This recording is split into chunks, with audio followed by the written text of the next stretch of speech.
All right. Hey, my beautiful people. Welcome back to another episode of Heart's Wine from Heart's Distractions, where we pour a little wine on real life situations, relationships, and the emotional chaos that comes with loving somebody, sometimes a little too hard.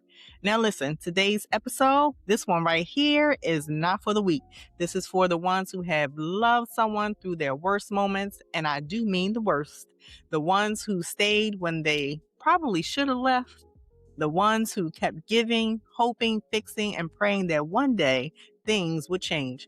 Because today we're asking a question that's uncomfortable but necessary. Are you helping your partner, or are you actually hurting them by enabling them? And I know the word enabling can feel like an attack, but in your mind, you're just loving them. You're just being there. You're just trying not to give up on someone you care about. But what if I told you sometimes the very thing you think is love is actually keeping them stuck? And of course, I'm your host, Alicia Minor Gaines, your licensed marriage and family therapist, relationship coach, author, columnist, mixologist, so much more. But that's enough about me, because today I am joined by someone who is about to help us unpack all of hurt that has brought you wine, those tears from the worst moments that you never thought could exist in your relationship or marriage. We have addiction recovery expert Amber Hollingsworth, who has over 20 years of experience helping families navigate addiction, relationship breakdowns, and emotional survival. She's the founder of Hope for Families Recovery Center and the voice behind Put the Shovel Down. Love the title.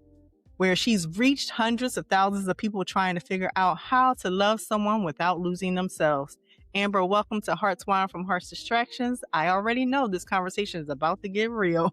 It's going to be good, Alicia. I'm ready. Absolutely. So, Amber, let's just start here, because I feel like a lot of people don't even realize they're in this situation until they've, become really deep in it. And from your experience, what is the biggest misconception people have about addiction when it comes to relationships? Well, I think the biggest misconception is this idea that there's nothing you can do about it. Like if this is your partner or, even your child or whatever, your adult child, people kind of give you the idea, if you talk to them about it, you get the idea that, well, there's nothing you can do. They have to want it for themselves and basically like back up, hope they hit bottom, cross your fingers and hope for the best. Well, if this is your partner, you're raising kids with this person, or this is your kid, son or daughters. I mean, that's just that. There's got to be more than that. That's just unacceptable in some situations, right? And so, absolutely, right. And so that's where we come in as we talk about, okay, what can you do? Because there's actually a lot you can do. I'm so glad you say that, because a lot of people feel helpless and hopeless, in these moments. But let me ask this. How does addiction start showing up in a relationship before it becomes obvious? Because I feel like there are a lot of warning signs people ignore or miss. Well, the interesting thing is it's going to show up in the relationship first. So usually the partner sees it before everybody else sees it. And that's one of the things that creates the problem, because, you're behind the scenes with this person. You're seeing the real deal, and their family, their friends, your friends together, they're looking at something, they're seeing little glimpses, but they don't see what you're seeing. And that can sort of contribute to the problem, is that you're the only one that does see it. And everybody else thinks you're crazy, and then you think you're crazy yourself because everyone else says it's not a problem, and your partner's definitely telling you it's not a problem and that you're crazy. So you don't really even know what to think. Yeah. Maybe your partners, they're still going to work. Maybe they're making good money and they're paying the bills, and you're like, yeah, but you guys, you're just passing out every night, like when you get some from work. That is the truth right there. It's not even so much of like, what do I look for if I'm the partner? It's more like, what the heck do I do if I see the signs? Because you're going to see them first. You're probably the first one that's going to know, if I had to guess. What would some of those signs be like specifically, would you say? Well, I think the thing you want to look out for with a substance use problem is that it's this cycle of them going overboard and breaking promises to themselves and to you and to whoever, right? So it's this, it's not even like I'm using this every day or I'm going to get sick if I don't use it. It's more like I promised I was just going to go have a couple of beers with the boys, but then I didn't come home till 3 o'clock in the morning. I was totally wasted. And it's this, Ooh, and it may look yeah. like binge using or something in an earlier stage. And you may not even be calling it like, addiction or alcoholism, but that I have difficulty stopping once I start, that is addiction. You don't have to be dependent to be addicted. And so that's what you want to look out for is that, someone just keeps doing it and they feel bad about it and they feel guilty and they feel shameful. And before they're even promising you, they're promising themselves and breaking the promises to themselves. Absolutely. And that, I think that is the part that a lot of people miss because that's not something that is like loud, right? Seen right away. It's very subtle. There's those, little things, those little shifts, little excuses that kind of come up, those little moments where something just doesn't feel right. And then, you sit back and you question it, with yourself. But that happens, right? For the people listening right now thinking, wait, this sounds familiar. What are some early signs that things might be crossing into addiction territory for them? I think it's that boundary crossing. It's the promises. In what I call like stage 3 of addiction, people go through a lot of, I call it bargaining. And it's this series of how am I going to get this under control but not give it up completely? And here's what it sounds like. It sounds like I'm just going to drink on the weekends. I'm just going to smoke socially.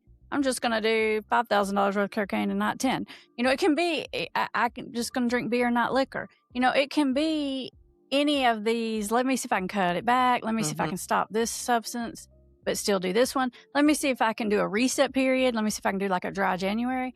It's all these little bargains on how I can get this back in the lines and keep it under control.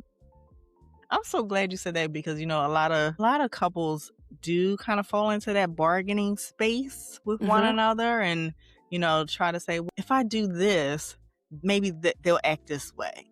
Maybe if I show a little extra support here, maybe they'll want to change and they'll want to shift, right? But that doesn't always happen that way. Right. Unfortunately. So what you're talking about, Alicia, which is, the person that maybe has the substance problem, they're bargaining with the substance. And you're over there as the person in a relationship with them, bargaining with the relationship or with the, bargaining with them. And the one that you said, the example you gave, which was, maybe if I show some more support over here, a really common one I hear a lot that's a mistake is if they just understood how I felt about this, they would stop.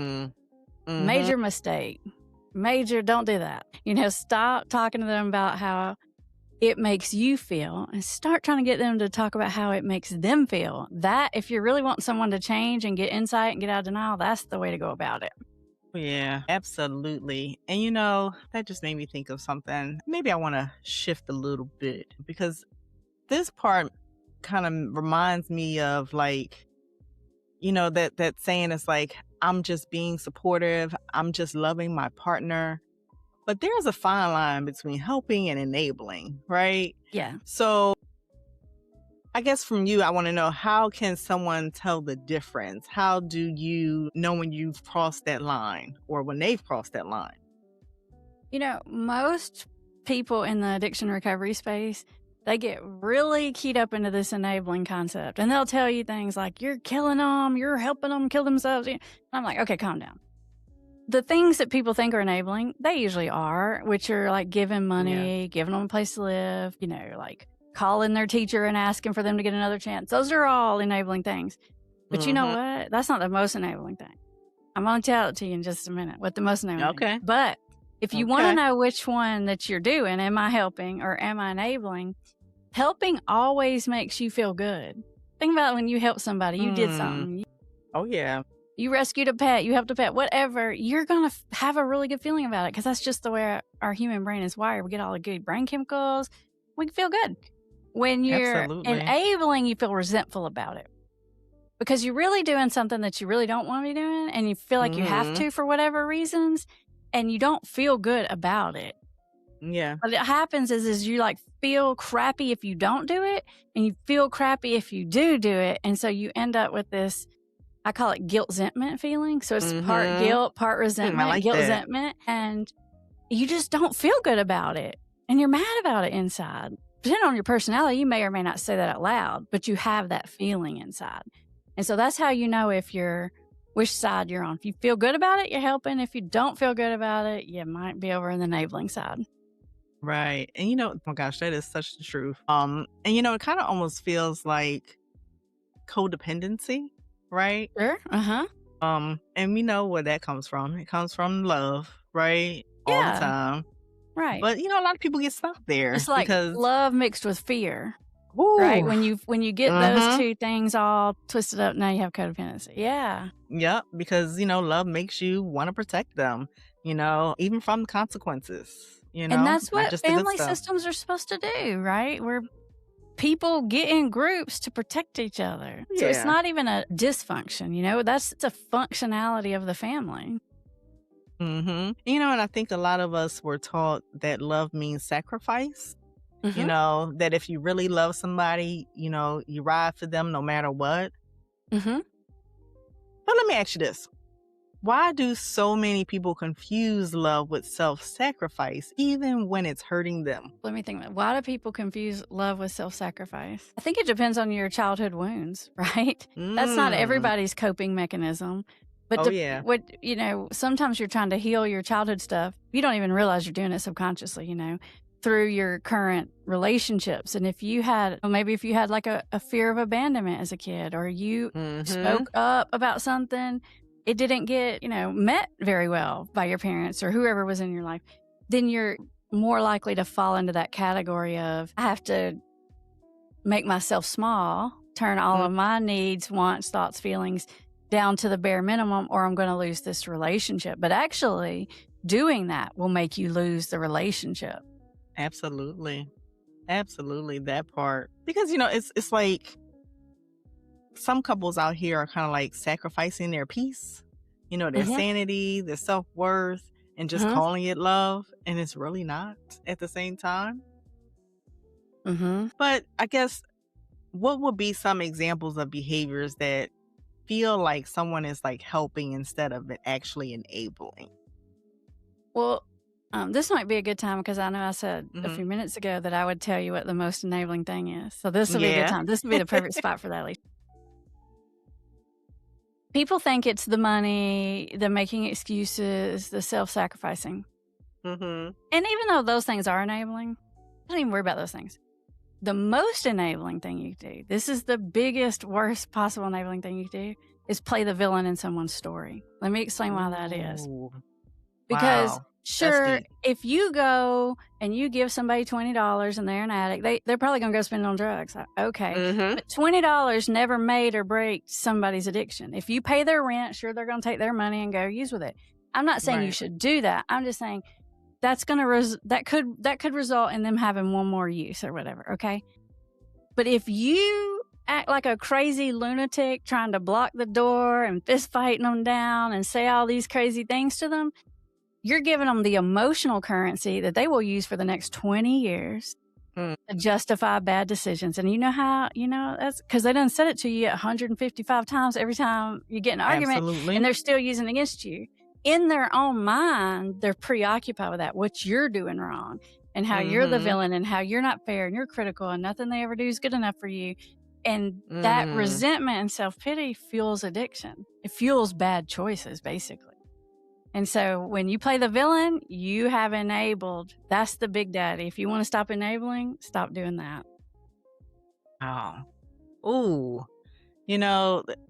That is so true. And I don't think a lot of people think about like being the villain in their story, especially if they only see like what they're doing is just helping. Right? It's hurtful. You were like, and people realize that their loved one thinks they're the villain. And that's the most hurtful part because you're like, dude, I'm the one paying the bills. I'm keeping up the responsibilities. I'm doing all this stuff because when someone has an addiction, they start dropping balls and the person closest to them in the relationship with them, they start, trying to cover those bases because that's what you do. And normally that's okay when you're not dealing with addiction. We cover bases for each other. That's fine. But when it's addiction and you're doing more and more and more, they're emotionally disconnected from you more and more and more. And probably even worse than that, like not just distant, but like antagonistic and hiding and lying and gaslighting and all these things that they're doing. And you're like, and I'm the bad guy. Right. In their mind, Right. you are the bad guy. And that's hard.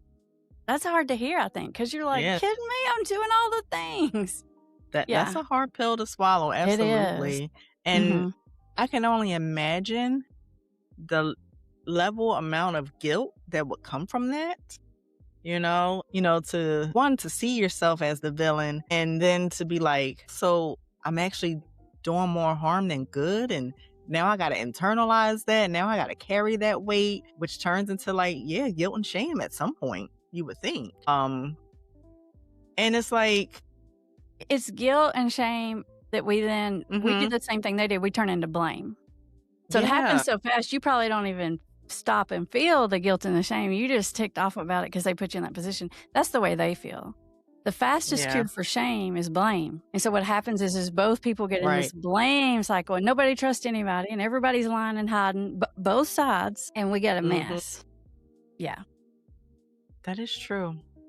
And I'm just wondering too, maybe you can kind of help us out with this one in the sense of like what role do you think guilt, shame, blame, keeps a person stuck in these cycles? Well, when you deal with addiction, I like to say it this way. If I think about like shame on like it's a gas gauge in your car, shame would be Mm-hmm. over there in the red zone, the not good zone, and guilt would be right there in the middle, the 50, 60 miles an hour zone. Mm-hmm. Actually, what you want to do if you're dealing with someone who has an addiction is let them feel guilty.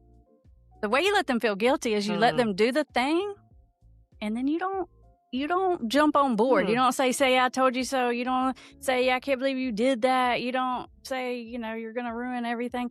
You just Yeah. stop, and their natural guilt will rise.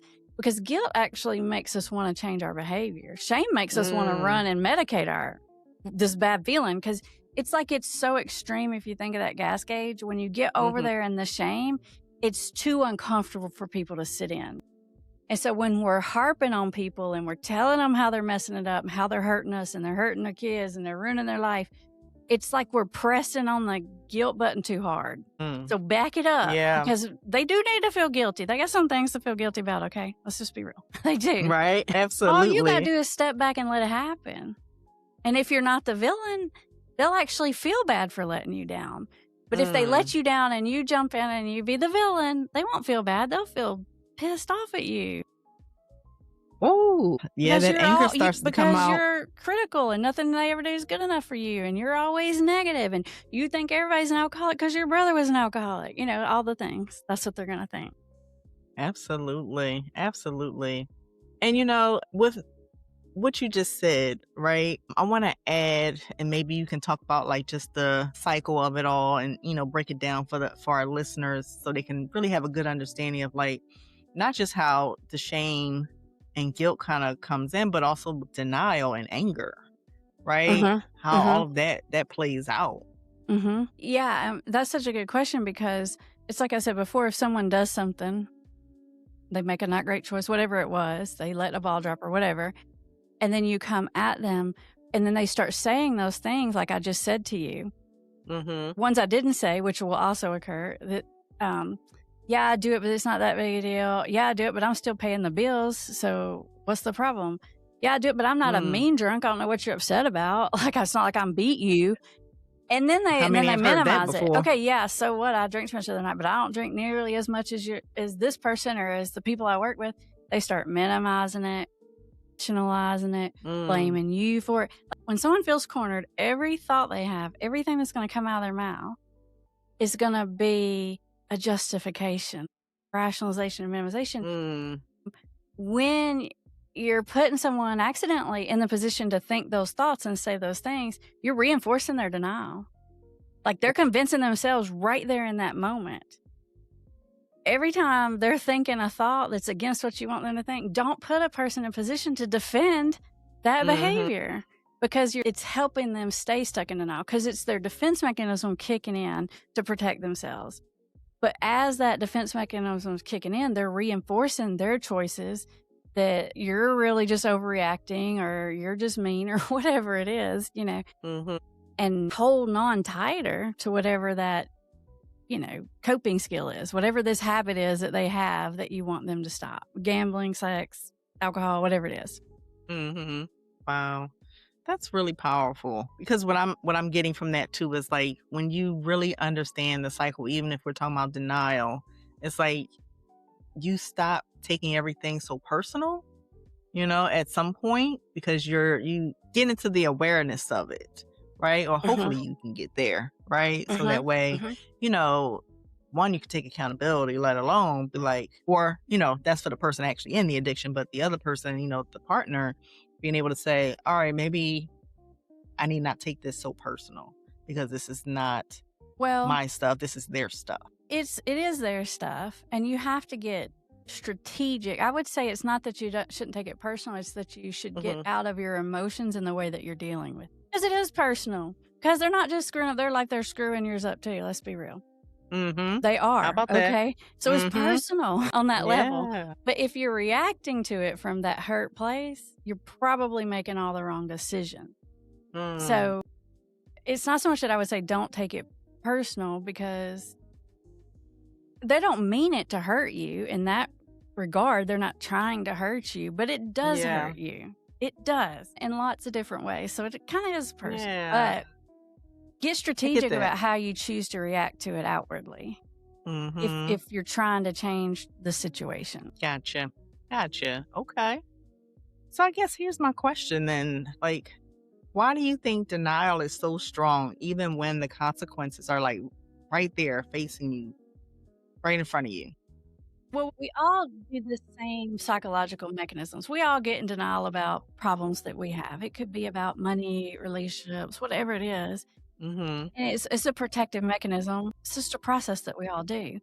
When it comes to addiction, it's just that they're doing that process on a bigger level than the rest of us are doing it normally as a self-protection because they have so much shame and guilt about it, number one. So that's part of the reason why it's so much stronger. And the other part of the reason, especially if it's a substance, is that the effect of the substance or the addictive behavior medicates the problem. So they're literally under anesthesia. You're talking about consequences. It's like when you go to the dentist and they're like drilling in your face, but you have the gas on and the numbing medicine. You're like, okay.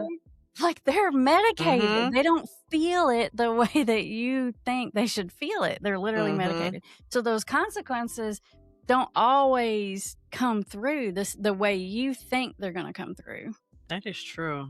What would you say to the partner who's on that other side, how they should be experiencing it, or a way to kind of like maybe help them better understand what the person in addiction is kind of it's not so much that I want to tell someone how to experience it. They're experiencing it the way they're experiencing it. My thing is how to react to it. Okay. And I'll say this first. If you're watching this and it's hitting home, maybe it's hitting home a little too hard and you're like, that's a bunch of bull or whatever.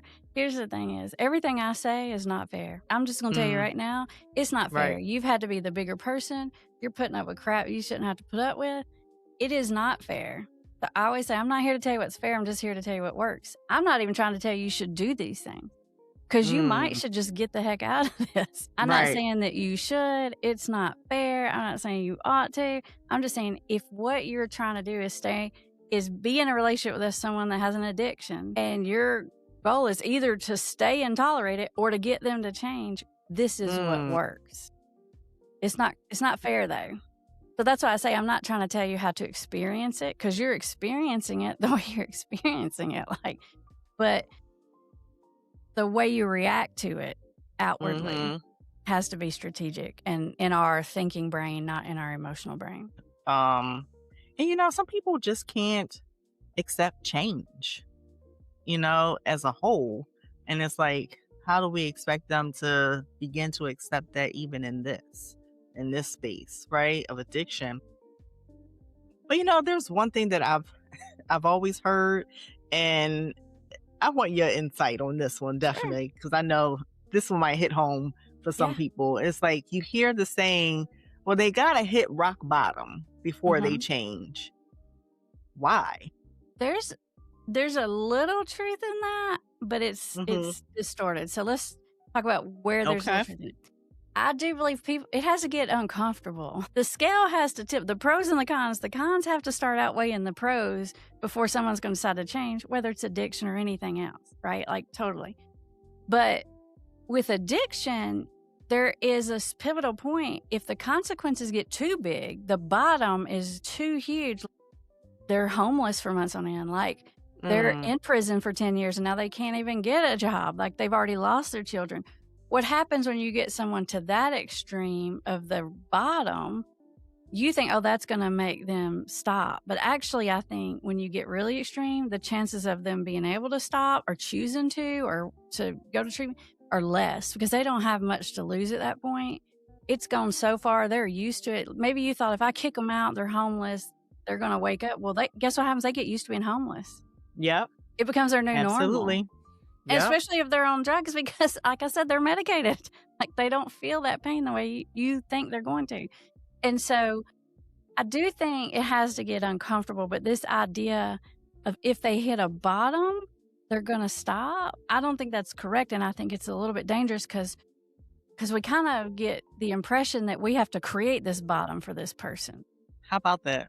Right? I was just thinking that. I was like, what does bottom even look like? You need to Does that hurry even it up, exist? call the police on them, kick them out. And I'm not saying that you shouldn't do that, but part of the problem is if whatever that consequence is in their mind was delivered from you, it ain't going to count for what you want it to. They're not going to learn the lesson if you called the cops on them. Yeah. If they can trace the consequence back to you, it's a punishment, it's a revenge, and it's I got a problem and you're the problem, not I got a problem and it's an addiction. So consequences and hitting, bottoms are helpful in that they can be these little wake-up moments of clarity that kind of get people's attention. But even those, even the extreme ones, like the big, like horrible, bad things that happen, they create these little moments of clarity, but those are just little windows that can last, little windows of insight that last anywhere from like a couple of hours to a couple days max. So even when someone has that like moment where they get it and they're like, I'm going to change and I mean it. And this is when they're making the promises that we talked about that they're getting broken. They're not going to stick with it if they don't take action. Because here's what's going to happen. Like, let's say you drank too much, you got in a giant fight with your wife, you got arrested for domestic violence, and you got out of jail and you were staying with your brother because you can't stay there. And next week you got arrested for like DUI. Okay, like in a row, 2 in a row, like big daddy ones. So you can have this moment of clarity of, I'm going to stop, I'm not going to do this anymore. If you don't take action when you're in that window, like real action to change some things, whether that's to get help, to remove your access to it, to get away from friends, to change your phone number, like whatever these actions are, and you probably know what they need to be. You know what they are. Only you know. Right. If you don't start taking those actions right away, either one of two things can happen. Like, let's say the scenario I gave you. Let's say you say, well, I'm not going to drink. Well, either, you're not going to stick to that because you can't. Maybe you're dependent on alcohol. Maybe you didn't make these changes and your friend came over 3 hours later and said, hey, let's go have a beer.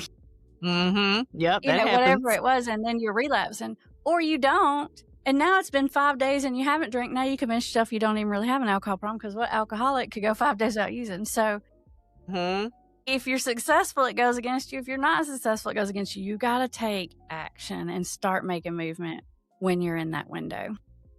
Absolutely. I totally agree with that. I mean, and that is so eye-opening because, I feel like sometimes the opposite happens. People, I feel like they use some of this as an excuse to wait, right? To sit back, to hope things, get bad enough that change just magically happens. And it doesn't. And that's for anybody with any problem. Anything you're trying to change about yourself. It doesn't even just have to be addiction, right? Maybe you keep getting in bad relationships, maybe whatever it is that you're doing. And you go through the same cycle of the promises and if you don't take actions, you're probably going to fall back into it. Yeah. So what would some of those actions look like, as far as early intervention? I kind of think, what it is when I've dealt with addicts for 20-something years now, and I rarely ever tell someone how to get clean. I could really, not that long ago, I was talking to a client and she's like, I'm really craving how I'm going to get this weekend. I was like, I don't know how you going to get through this weekend. Because Right. I'm thinking, what the heck are you going to do? This is going to be a rough weekend, like. It's going to be a test, right? Yeah, because people actually already know their answers. Oh, yeah. There's probably, maybe you've done a lot of things, but you haven't done the one thing. And maybe that one thing is you're going to have to get this one person out of your life. Or you're going to have to come clean with your friends and tell them that you really are an alcoholic and that you can't be drinking. Or you're going to have to take the time off work and go to detox. Like, deep down inside what that 1-2 little things is that you've been resisting and you've not tried and you've not been doing. And I can give you things all day long, but you're going to be butting me inside your head. So absolutely. I'll say, what's worked for you in the past? What's reasonable? What's that one thing you hadn't done that you need to do? It needs to come out of them. Because it's like, when you have a problem and someone's telling you all day long what you should do, and you're like, So it's like, the issue with working with people with addictions is never telling someone how to get sober. It's getting them motivated and keeping them motivated to do it. People know their own process and what they need to do. We all do. Yeah. We all do. Oh, yeah. Yeah. And I guess, with that too, it's like, how can someone step in without either pushing their partner further away or even, just feeling pushed away at the same time? Because, there's fear in that, and some people will say to themselves, if I say something, they're going to shut down or leave or continue to use more or try new things. They're 100% right, Alicia. If you say something, every single thing you just said is 100% true. Because you're dealing with somebody who's medicated, right? They're anesthetized sometimes. And when they're not anesthetized, then it's really bad because they're in uncomfortableness. And so if I'm trying to talk to someone when they're intoxicated, they might not even remember it. If I'm trying to talk to someone when they're not intoxicated or not intoxicated enough, they're just going to be defensive and mad and do all those things that we talked about at the beginning. And so talking to them about their problem is not effective. So this idea, people think, Amber, what are the magic words? How do you say it to somebody to get them to see it? The thing is they already have it inside, and your job isn't to put the information in. Your job is to pull the information out. Okay. Yeah. Everybody that has a problem, there's a piece of them that wants to change. Yes, there's a piece of them that doesn't want to change. There's a lot of buts and I don't want to do this one things, but there's a piece of them already in there that wants to change. And if you can put yourself in I call it like a position of influence, which first and foremost, you cannot be the bad guy and be in a position of influence because you can't influence anything except in the wrong direction when you're the bad guy. Yep. Right? That's true. You have to put yourself like what a counselor is, a trusted advisor position. And then you have influence. And the way that you do that is you have to this is what counselors, you have to make someone feel heard and understood, not loved. Heard and understood. There's a difference. Because you might know someone loves you, but that doesn't mean they're going to listen to you. Like, you not know your grandma loves you, but if you think she don't really get my situation, you're not going to listen to her advice. Or what she has to say about it. I mean, you're going to be nice about it and polite about it, but you're not really going to, But when you feel like someone gets you, like they can say how you feel better than you can say how you feel. Now all of a sudden, when you bring up the problem, not when they bring up the problem, when you bring it up, and now you're safe enough that you can bring it up, you actually want to know what they have to say about it. But unless I think you get me and all the little nuances of my situation, what you think don't matter. I call it building credibility. It's like building your credit score. If you're going to buy a house, you need to be in the 750s or 700s at least, right? 100%. You got to build enough credit with this person before you ever push on it at all or even try to influence it. You're not in a position to influence yet. You got to have enough credit. And that is so true because I'll say a person, whose family kind of comes in, right? They're probably looking at their family like, you love me, but what does that really mean? You're just going to take my side anyway, regardless of what I say or do, right? And it's like someone else that they're kind of building that relationship with, building that trust, they do look at that differently. They respond differently, compared to just family coming in and just genuinely showing them some love, care, concern. They're like, yeah, whatever, and It's like, what do you do with that at the same Yeah, time? even if you say it and you use all the right words and you watch the Mm-hmm. show Intervention 500 times, you write your letter out and you're coming from this place of love and compassion, they're not really going to listen. You don't have influence over them really. Mm-hmm. Yeah. Like you can maybe you can kind of leverage people into doing things short term sometimes, like if you don't or True. else. But True. in the big scheme of things, if you want somebody to solve this problem like for good, it's got to come out of them. And you Mm. can't make someone do it, but you can influence someone to do it. But you have to play all your Absolutely. little cards right. You got to set the moment up. And then when the time comes, they're going to be like, what do you think I should do? And that's what clients say.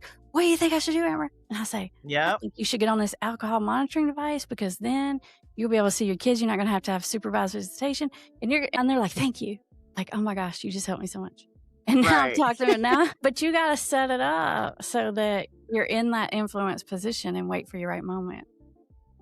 Absolutely. Now, for those who, because we're going to give the flip side of this, right? Mm-hmm. For those who aren't in a space to listen and hear, right? How do you maybe go about, and I'm going boundaries here, right? Setting the boundaries, with someone who's in that space, because people hear, set boundaries and immediately feel like they're being mean or selfish or like they're abandoning their partner. So I guess how would someone start setting boundaries without feeling like the villain in their own love story, as well as getting the person in addiction to hear the boundary, especially if they struggle with listening as a whole? Well, Alicia, we could do like 5 episodes on this. I'm I'm going to give sure. you the top level, okay? We're Okay. going to get the brief overview here. But like, first thing you need to understand is what a boundary is. Mm, Because no one can cross your boundaries because your boundaries don't have anything to do with what someone else does or doesn't do. So what most people are calling boundaries are really rules. And they're setting mm, rules for someone else. If you do this, I'm going to do this. And that's people that think they're really doing the boundary thing right by the book. Like it's true. about my behavior. Right? If you come home drunk, I'm going to do this or whatever. Mm-hmm. Boundaries really should be your own guide, your own rules you set for your own self about your own like sanity and behavior. For example, a boundary you might set for yourself might be, I am not going to put my own finances in jeopardy in order to pay someone else's bills, No, that's right. which is different than, okay, I'll pay your rent this month if you go to 8 AA meetings, right? Mm, Now we're bargaining with them yeah. and now we're making rules and blah, blah, blah. But like, if you're doing something that's putting you in a really bad position and you're going to end up with that resentment feeling, you need to put a rule for yourself, not for them. And it's not Absolutely. about communicate. You don't you don't need to tell them most of the time. Like if your loved one gets drunk every evening and then they call you up and then it's this big 3-hour long drunk blah blah blah, you can say, Mm, "Don't call me after 5." That's a rule. You're gonna call, first of all, they're drunk, so they don't even remember that. They're gonna call you. Or right. you can tell yourself, I'm not going to answer their calls after 5 because chances are they're going to be like this and this and this, and I don't got time for all that. Mm-hmm. And I don't Oh, want to yeah. upset my own day.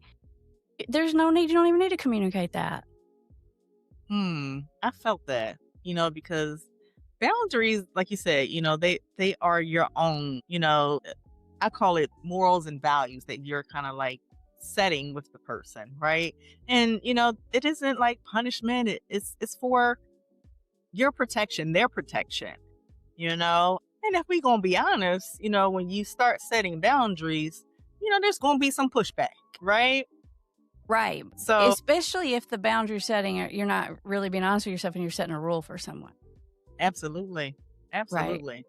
So, how would you, I guess, say someone can stay firm when their partner tries to manipulate, guilt trip, or, test those boundaries?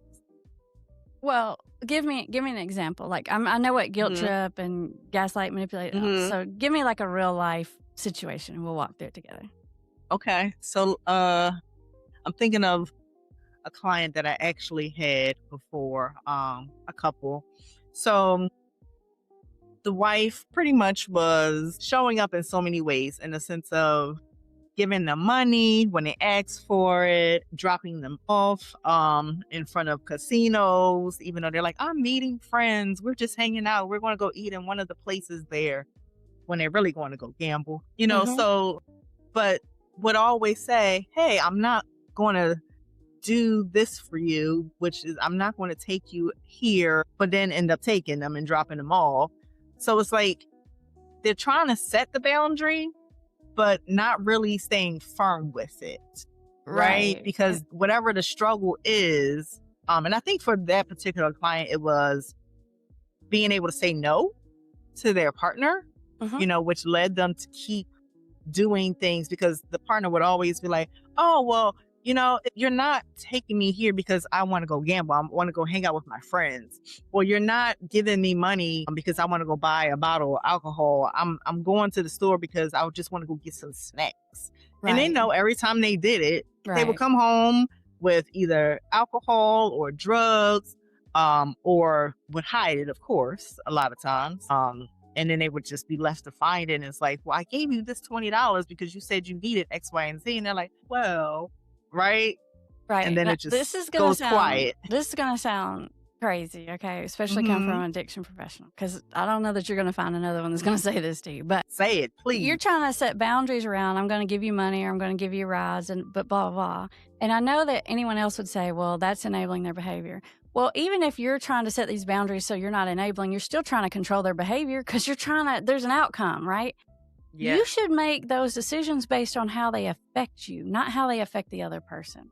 So say that. If I have the money and it's not going to hurt me and I'm not going to have resentment about it, I don't care, give it to them. Okay. But if I got the money or I don't got the money and now I can't pay my bills, or I'm going to give it to you, but then I'm going to be pissed off at you and expect something back from you. And then I'm going to be passive aggressive and then aggressive and blah, blah, blah. Then that's a boundary for yourself. So what you're trying to not be disloyal to yourself. So in the example you gave, the boundary isn't, well, I'm not going to give you a ride. The boundary isn't, I'm not going to give you money. The boundary is like, what's the loyalty to yourself? Yeah. If you rather take them because you don't want to argue and you're doing that for yourself, I don't have a problem with it. So that's why there's no rule about you can and can't do certain things. It's about why you're doing it. It's the intention behind it, where it's come from. And this is where it gets really hard and complicated for people because people have a hard time really being honest with themselves. Like I have some parents who have young adult kids who are addicts and they're playing for that kid a place to live. Everyone else will tell you you're crazy, blah, blah, blah. But maybe this parent is just not ready and cannot deal with their kid being homeless. And they definitely don't want the kid in their house. I'm like, as long as you understand what you're doing and why you're doing it, you're not really even doing it because you think they're going to do whatever. You're like, this is my sanity fund. I'm doing this because this is where I can live. Emotionally, I can tolerate this. So it's about you. Boundaries are about you, right? If you're giving someone a ride, one of my YouTube lives, I had this question the other day about somebody that was giving a sibling a ride to the methadone clinic. And if you know anything about methadone clinics, it's always early in the morning. So this is not convenient, okay? And they're like, but it's treatment and I just don't want to tell them no. But the issue wasn't where they were going or anything. The issue is that they would pick up their sibling and their sibling would treat them like dog crap all the way there every morning. So the issue isn't whether you should or shouldn't give them a ride to the methadone clinic. The issue is why are you giving someone rides that's treating you crappy? Right. But you get all twisted up in it's for their treatment. Let go of that part of what it's doing, not doing to them, and get into your own zone about what are you doing to yourself. Because then you're mad for the whole rest of the day. And now maybe you've not been your best self at work or to your family. And this is not a boundary you need to set with them. This is a boundary you need to set with yourself for yourself. Wow. That kind of leads me in, and maybe I'll shift here for a second a little bit, but kind of tag on the tail end of it at the same time. Because I know there are people out there who feel like in those type of situations that they are losing themselves. They are. Right? Yeah, they are. Yeah. Because when they're constantly trying to show up for someone or save them, you start to kind of disappear, right? You do. You absolutely lose yourself. You Yeah. disappear, you lose your hobbies, your interests, your activities, all your money maybe, your motivation, you're depressed, you're anxious, you're constantly thinking about it all the time. You have like PTSD going on from all this. Like you Absolutely. absolutely lose yourself and turn into someone else.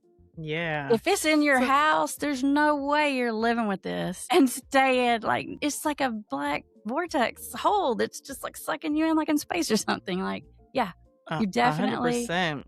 losing yourself. So your boundaries need to be about how am I going to get myself back? Like a lot of families are like, well, I get this question all the time. Well, should we still go on that one vacation that we've had planned and we've saved up for 5 years? Because I know if I leave, they might go to this and that. I'm like, yeah, here's your boundary. Right. I'm not going to sacrifice my vacation because I feel like I need to babysit you because babysitting don't work anyways. Yep. It's a lie. Yep. You're telling yourself. Yeah. And you're going to be Yeah. really mad. You saved for this. Maybe you already paid for your cruise tickets or whatever. So boundary is like, I'm not going to give up my life anymore thinking I can control in a good way or a bad way whatever you're doing. That doesn't make sense.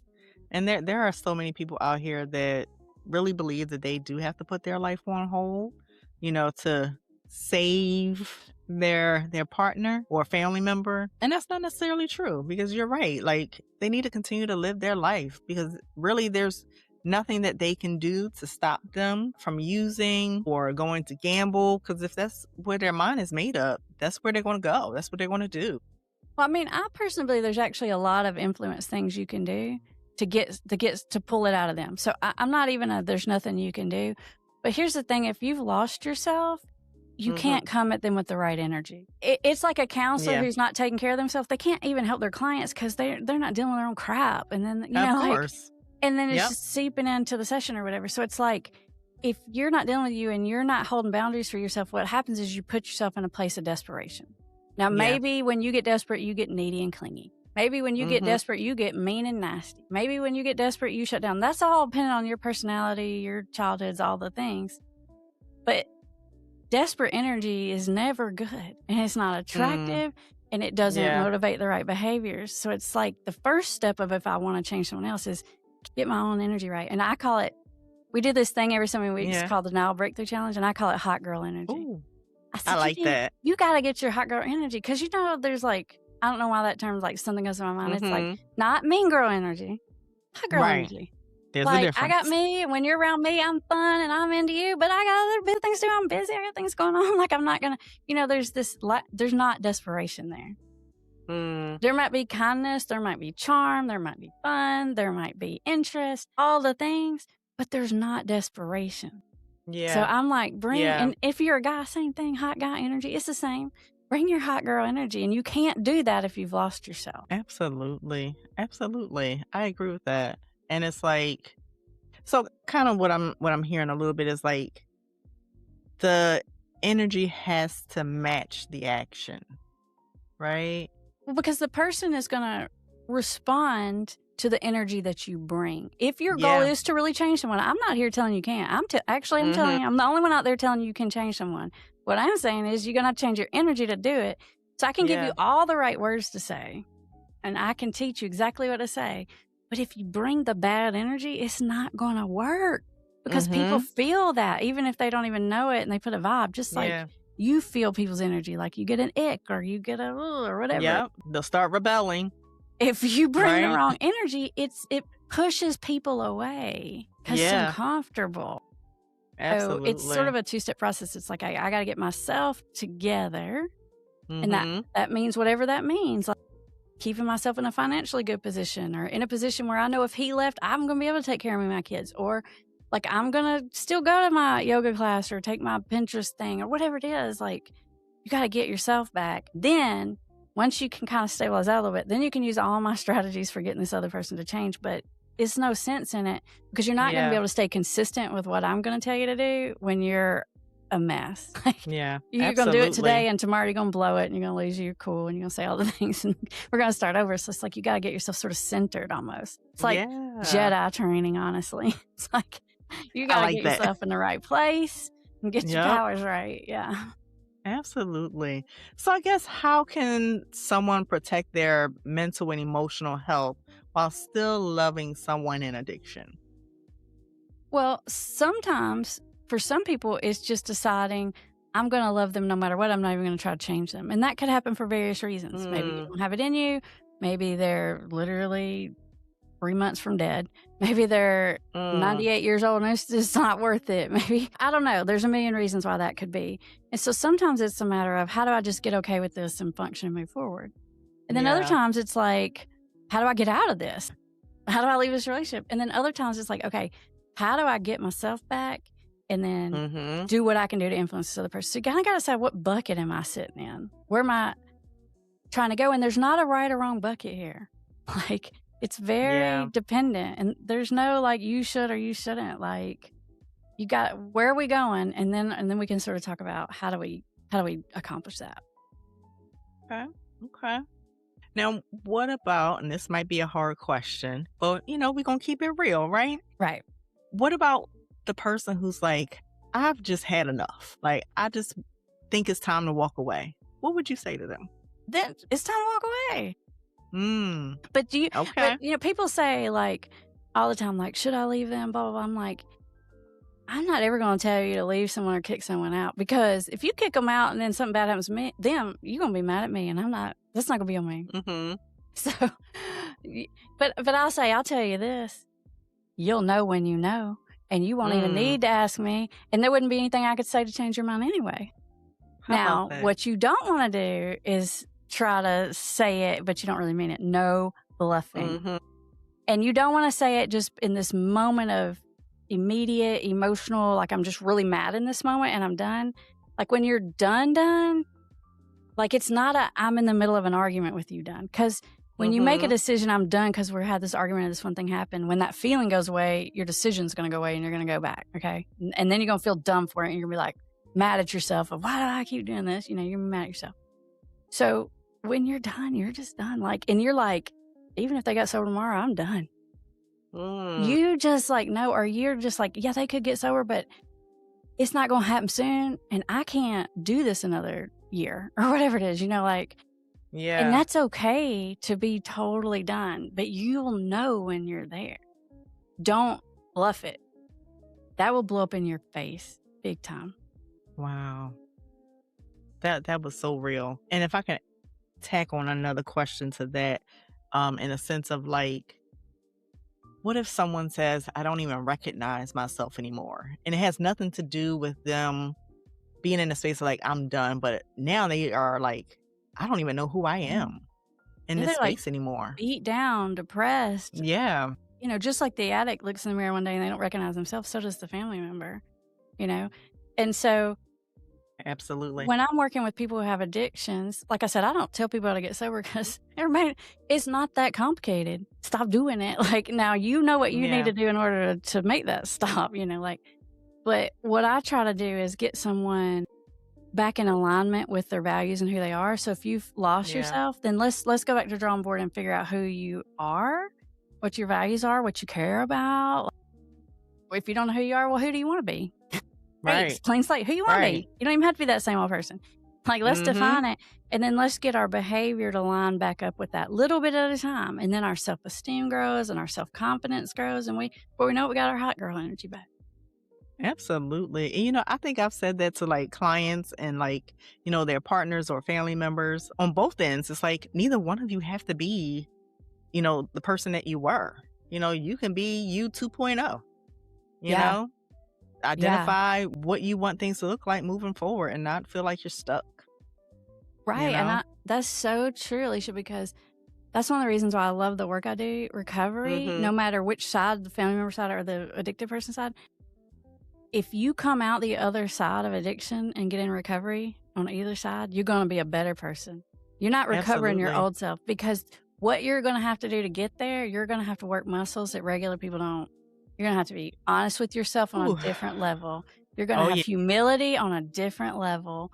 You're going to have like patience and all these things that regular people don't have to have. It's like this mountain that you're climbing that you're going to build these muscles along the way. So not only are you going to get the other side, you're going to be better for it. All your relationships going to be better. Your self-esteem is going to be better. Your communication is going to be better. You're going to be better. Absolutely. Absolutely. And because, I want I like to end things on like a good note, Mm-hmm. a note of hope, I'm going to call it today. Mm-hmm. Because, we don't want to leave people feeling like it's just over, right? Right. So I guess what does recovery, see my words, look like, not just for the individual, but for the relationship itself? I think recovery looks like you're back in a place where you're content with what's happening. I'm not going to say happy because that's unattainable. Right. Like where you're content most of the time, even where I wouldn't even say all the Mm. time, but most of the time, then you're moving back into a place. And I'm the last person that's going to tell you that you're powerless and there's nothing you can do. Mm. There's always something you can do. Yeah. If you're alive, we're in the game. That's yes, there's so many things you can do. Don't let someone tell you're powerless. Don't let someone tell you, like this idea, like you're just going to have to wait for someone to want it for themselves. Let me tell you a secret. No one ever wanted recovery. I don't care what they say. No one wanted to stop drinking or drugs. Yep. Or no, everybody does it because they're backed into a corner of some sort. It's because they don't want something else, right? I don't want to go to jail, or I don't want to lose my wife, or I don't want to be this kind of husband, whatever it is. Like, so this idea of wait till that's ridiculous. That's not going to happen. No, I agree with that, because there's so many different stories that I have heard when I was doing addiction inpatient mostly. And everybody has a different story. Everybody's addiction starts differently. And I'll say a good percentage of the clients that I have seen did not choose to be in addiction. Something happened in their life that led them to become addicted to something. Right. It's not a choice in time. It's a lot of little bitty choices that we make over and over and over again. So there is choice involved, but we don't realize that we're making the big choice. It's not let me just go be a drug, let me just go get hooked on this or that or whatever, But we do make these little choices to step around in waters that we all know we shouldn't be. So there is some choices. It's just not a conscious thing most of the time. But everybody's been warned. Everybody knows where these dangerous spots are with gambling, with sex, with drugs. There's no, if you're older than 6, you know where these spots are. So there is a choice to kind of cross over. But just because we made that choice doesn't mean we meant to get to this point. Absolutely. Maybe last question. I'm gonna throw it out there. So, in your opinion, do you think relationships truly can heal after addiction? And if so, what does that require from both parties? I absolutely think they can heal. We see it happen every day, all the time, more often than not. And I think it requires humility from both sides. I agree with that 100%. And to close out, because I said it was one question, but I'm gonna throw an extra one in there after that. All right. What is the one thing that you would like listeners to walk away with today from this conversation? I want people to know that they're not powerless, no matter which side of this thing that they're on, and that you can overcome it. And it's not even that hard. Don't even let people tell you oh, no one makes it and it's going to be so hard. I'm like, the grass is totally greener, and there's 100 ways to get over on that side of the fence.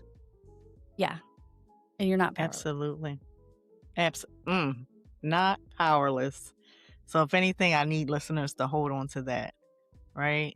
Because like you said, there are things that you can do, and you don't have to feel stuck. You don't have to feel isolated. You don't have to feel like nothing you do matters, because it does at the end of the day, right? Absolutely. All right. Well, thank you. Thank you for showing up for my listeners today. We're going to close it out, right? Because listen, if this episode did not make you pause and reflect on your relationship, I don't know what will. Because sometimes love isn't about holding on tighter. Sometimes it's about stepping back, setting boundaries, and choosing yourself too. And we want to thank Amber, so much for coming on the show and giving us truth, clarity, and the tools we can actually use, right? Because there are some you can, And to everyone listening, if this episode spoke to you, I need you to do 3 things. First, subscribe to Hearts Wine from Hearts Distractions on YouTube so you never miss this conversation ever again. Second, share this episode with somebody who needs it because let's be honest, we all know somebody going through this. And third, check in with yourself. Ask yourself the hard question. Am I loving them or am I losing myself? And until next time, keep pouring into yourself just as much as you pour into others and especially your partner. Cheers.